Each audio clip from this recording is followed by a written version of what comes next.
So what are we diving into today? Well, for this deep dive, we're going to be looking at an episode of a certain science fiction TV series, one that's earned a bit of a cult following over the years. That's right. And it's not just the story itself that we're interested in. We're also going to be taking a look at some of the behind-the-scenes stuff, the little-known facts and trivia that add another layer to this already pretty fascinating episode. So let's set the scene.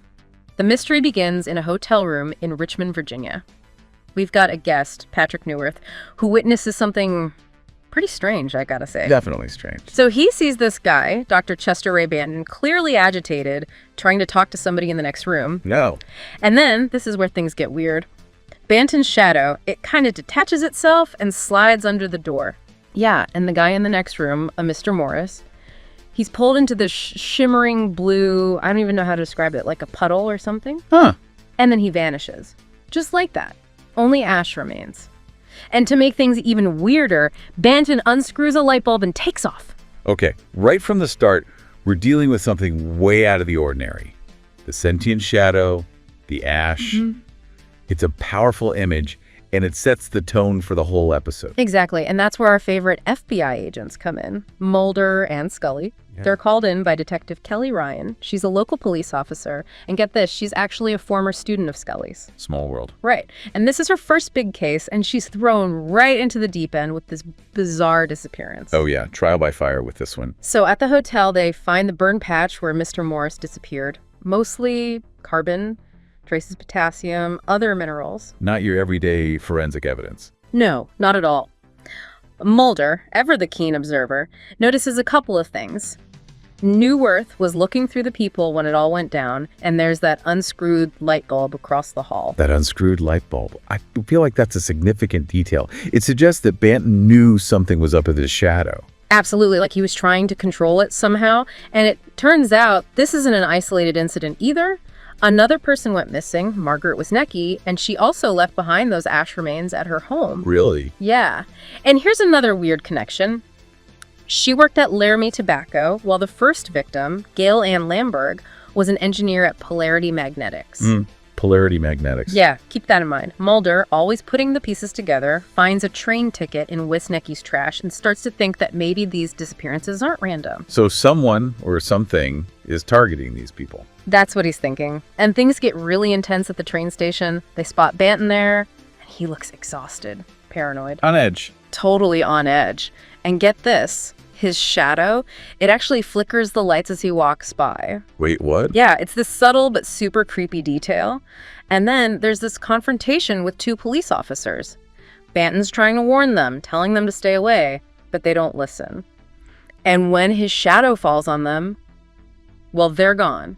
Reduced to ash, just like the others. Banton freaks out, understandably, and runs. That scene at the train station is pretty intense. It shows us how dangerous Banton's shadow really is and how little control he has over it. Right. It's not like he's choosing to do this. And later we find out there were no fingerprints found at the hotel either. Yeah. It's like Banton himself has become intangible. The Wookiee. Yeah. So Mulder gets his hands on the security footage from the train station and starts studying it. Looking for anything, any little clue. Exactly. At first, it doesn't seem like there's anything there, but then he notices this guy who always sat from the same spot staring at the floor. And the key detail. The guy's wearing a jacket with the Polarity Magnetics logo. There's the connection. Bingo. So Mulder and Scully head over to Polarity Magnetics, and the place is deserted. But they do run into this guy, Christopher Davey. Davey tells them that Banton was a physicist there, researching dark matter, and that he vanished after a lab accident about 5 weeks ago. So this is where the science fiction element really kicks in. Right. Davey explains that Banton was working with a particle accelerator, bombarding this alpha particle target with beta particles. I'm following. So Davey leaves the room for a bit, and when he comes back, the door's locked and the accelerator's running. And when he finally gets inside, there's this gray, man-shaped mark burned onto the wall, like a shadow. It's like that shadow got imprinted on the wall. Yeah, it's pretty creepy. Davey figures that Banton somehow survived because the particles didn't have any mass, so they passed right through him, but they left behind this residue, this altered state. It's a pretty wild theory, but it kind of makes sense in the context of the show.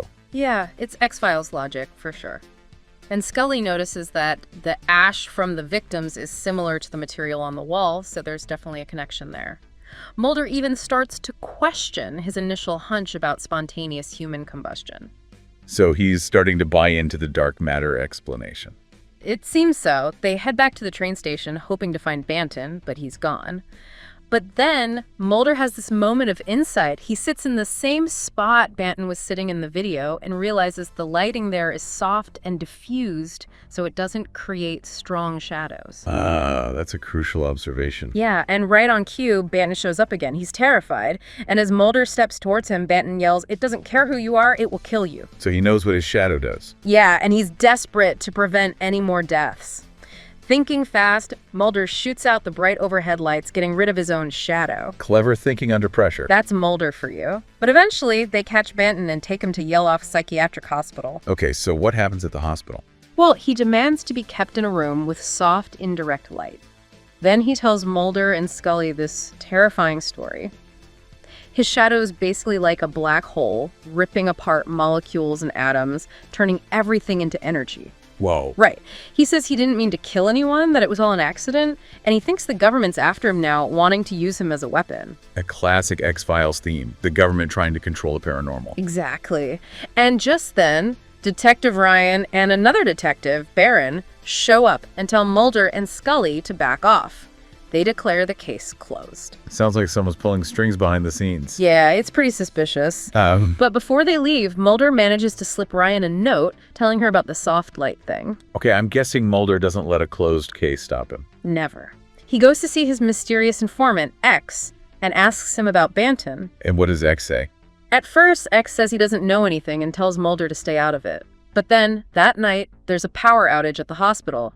Everything goes dark. This can't be good. It's not. X shows up and says they're transferring Banton because of the blackout.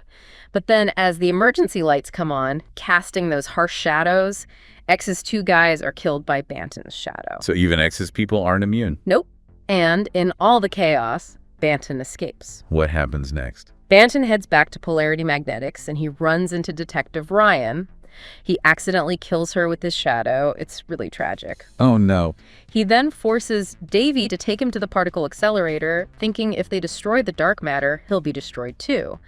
But Davy betrays him. What do you mean? He reveals he's been working with the government all along and locks Banton inside the accelerator chamber. Double cross. Just then, X shoots Davy dead. It's like everyone has their own agenda. Yeah, it's a tangled web for sure. Yeah. Mulder and Scully arrive at Polarity Magnetics and find the accelerator running. On a monitor, they see a figure vanish into a dark stain, just like the others. Scully thinks Banton committed suicide, but Mulder's not so sure. Because the chamber was sealed. Exactly. He confronts X again, accuses him of lying, and says he's done with him. X finally admits he didn't kill Banton. So what happened to Banton? That's the big question, isn't it? The episode ends with Kelly Ryan's funeral, and Mulder notices that Davy's body has disappeared too. Yeah, it's like they were both cleaned up, and then we get this final chilling scene. Tell me. It's X watching Banton, who's restrained and being experimented on in some secret facility. Well, so he didn't die in the accelerator. It seems not. The government got to him. Wow. What a wild episode. It's scary, it's thought-provoking, definitely classic X-Files. Absolutely.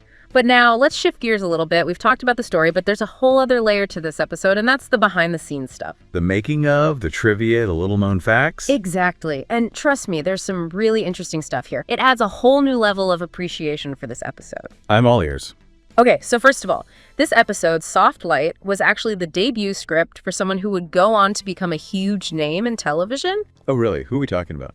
Vince Gilligan. You know, the guy behind Breaking Bad and Better Call Saul? No way! Yeah. Chris Carter, the creator of The X-Files, was so impressed with Gilligan's writing that he hired him onto the writing staff right away. Talk about a break. Right. And you can already see some of Gilligan's signature style in this episode, the way he creates these morally complex characters, the blend of humor and darkness. It's fascinating to see those early glimpses of his talent. And the idea for the Deadly Shadow, it actually came to Gilligan one night when he was just thinking about everyday things. Really? Yeah, he wondered, what if your own shadow could kill people? It's not some elaborate monster. It's something so simple, so primal, and that's what makes it so scary. It's like he took something we all take for granted and turned it into something terrifying. Exactly. And the actor who played Dr. Banton, Tony Shalhoub, you probably know him from Monk. Oh yeah, the detective with OCD. That's him. Yeah. Years before Monk, he gave this amazing performance as Banton, this tragic scientist who's become a monster against his will. It's always cool to see those early roles of actors before they hit it big. Right. And there are some subtle things about this episode that make it unique in terms of the Mulder and Scully dynamic. Like what? Well, Scully's the one who brings Mulder into the case because of her connection to Detective Ryan, her former student.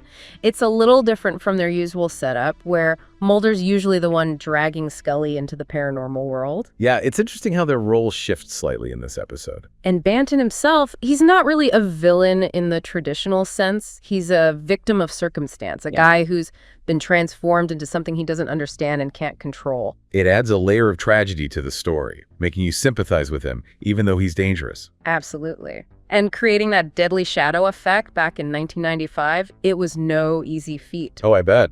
Yeah, they used a combination of practical effects and early CGI, and it's pretty impressive how well it holds up even today. It's a testament to the skill of the special effects team. And, you know, even though the episode is fictional, it does touch on some real scientific concepts, like quantum mechanics and dark matter. It's one of the things that makes the X-Files so interesting, that blend of science and the supernatural. Yeah, it gives you something to think about even after the episode is over. And even though the cigarette-smoking man doesn't actually appear in this episode, you can still feel the presence of the larger conspiracy, that sense that the government is always watching, always trying to exploit the unknown for their own ends. The constant undercurrent of paranoia. Exactly. You know, there were even plans to bring back Detective Ryan as a recurring character. Really? Yeah, she was supposed to become this kind of ally to Mulder and Scully within the local police department. That would have been cool. It would have been interesting to see how that played out, but sadly, it never happened. Another one of those what-ifs in TV history. Right. And as with so many X-Files episodes, Soft Light leaves you with more questions than answers. That ambiguous ending is definitely a trademark of the show. For sure. It's creepy, it's thought-provoking, and it leaves you with that lingering sense of unease. And here's a fun fact. The title of the episode, Soft Light, it's never actually spoken by any of the characters. That's interesting. It's like a hidden message. Right. It's the key to surviving Banton's shadow, but nobody ever says it out loud. I like that. Adds another layer of mystery. So there you have it, deep divers. We've gone through the story of Soft Light, explored its themes, and uncovered some fascinating behind-the-scenes details. It's amazing how much there is to unpack in just one episode. And before we sign off, here's a final provocative thought for you to ponder. Was Banton really destroyed in that particle accelerator, or is he still out there, a prisoner of some shadowy government experiment? And what does that say about our fear of the unknown and our desire to control things we don't understand? It's something to think about. Exactly. Thanks for joining us on this deep dive, and until next time, keep exploring.